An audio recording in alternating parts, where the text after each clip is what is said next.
Central forensic laboratory তাদের report স্পষ্ট করে দিল যা এতদিন এ রাজ্যের মানুষ বলছিল,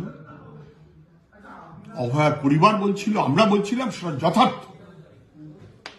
বোঝাই যাচ্ছিল এমনকি ক্রাইম সিনকে বদলে দেওয়া হয়েছে। খুনের ঘটনা ওখানে নয়, অন্য কোথাও। ক্রাইম সিন বদলে দেওয়া হয়েছে। ক্রাইম সিনে উপস্থিত লোকদের ছবি, তার নাম পরিচয় বদলে দেওয়া হয়েছে। নাকি ফরেন্সিক বিশেষজ্ঞ বলে তৃণমূলের ওই বাটপার কি একটা নাম, পুলিশ, তারা বলল মিথ্যে কথা। পুলিশের ডিসি মিথ্যে কথা বলছে।